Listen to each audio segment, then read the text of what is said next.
So when Howard Carter first opened King Tutankhamun's tomb, it was just this unbelievable treasure trove of gold and jewels.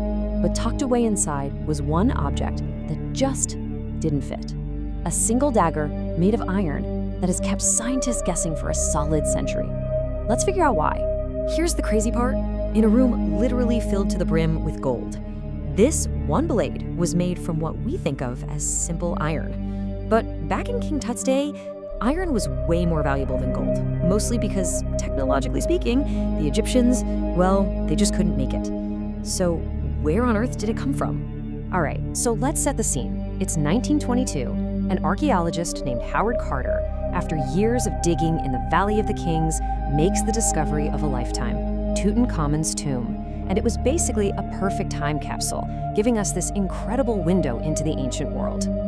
And this, right here, is where the real puzzle starts. King Tut was buried with his dagger sometime around 1323 BCE. But Egypt's Iron Age, the time when they finally figured out how to smelt iron from ore, that didn't kick off until around 800 BCE. We're talking about a 500-year gap. That's huge. So let me be super clear. This dagger should just not have existed. To make iron, you need furnaces that can get incredibly hot, over 1,000 degrees Celsius. That was technology the Egyptians were still 5 centuries away from developing. It just didn't make any sense. Okay, so the first clues to solving this thing weren't dug up out of the ground. No, they were hidden in plain sight, in the ancient Egyptian language itself, pointing to a source that wasn't from Earth at all. Check this out. This is a huge clue.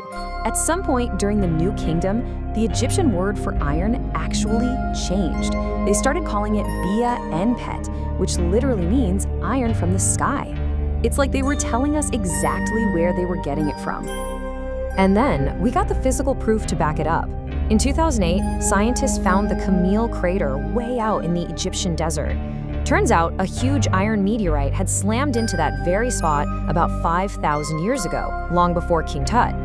The raw material, it seems, had literally fallen out of the sky.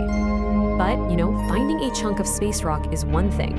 Actually turning it into a beautiful, functional blade fit for a pharaoh, that's a whole other ballgame. Could a blacksmith from the Bronze Age with just a basic forge really work with this tough alien metal? So, to figure this out, some experts decided to try it for themselves. They got their hands on a real meteorite and used only ancient techniques to see if it was even possible. And this is where it gets really tricky. See, meteoric iron isn't like the iron we dig up. It's packed with nickel, which makes it super hard, but also really, really brittle. Now, a Bronze Age blacksmith didn't have a thermometer. They had to judge the heat just by the color of the glowing metal. If it was too cool, their hammer would just bounce right off.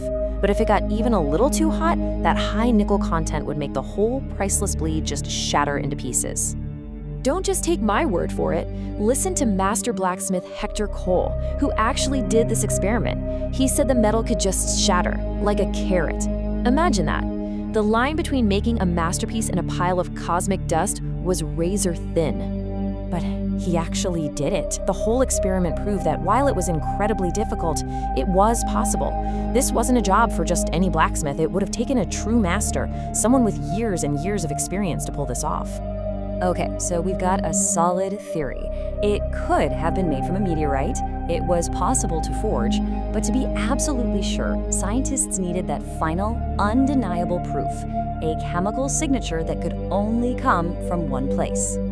Now, you can't exactly take a chunk out of a priceless 3,000-year-old artifact, right? So a team of researchers brought in this cool portable device.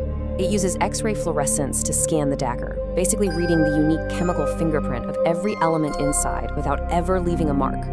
And here's the dead giveaway. Iron that's smelted from ore here on Earth has very little nickel in it. But iron from meteorites, the stuff forged in the chaos of space, is loaded with nickel, always over 5%. And it also has traces of cobalt. That combo is its unique extraterrestrial signature. And this chart, this is the smoking gun. When they analyzed the dagger, the results were just incredible.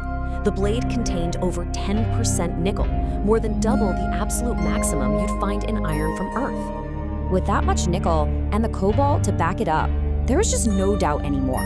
This century-old mystery was finally solved. The iron in King Tut's dagger was, without a shadow of a doubt, from outer space. But hold on. Knowing where it came from is only half the story. The other half is understanding why. Why was this one object so precious that it was laid to rest right beside the pharaoh for all eternity?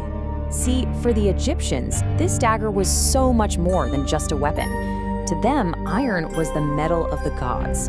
The powerful god Seth was said to have bones made of iron. So an object made from iron from the sky was basically a divine relic, something with heavenly power, meant to protect the pharaoh on his dangerous journey to the afterlife. And really, that's the heart of it all. Tutankhamun would have known what this was. He and his people would have seen this not as just some rare metal, but as a literal piece of the heavens, a true gift from the gods, worth far more than any mountain of gold. You know, it took us 100 years and some seriously advanced tech to prove what the ancient Egyptians probably knew all along. It really makes you wonder, doesn't it? What other amazing secrets are just sitting in museums right now, waiting for us to invent the right tool to finally hear their story?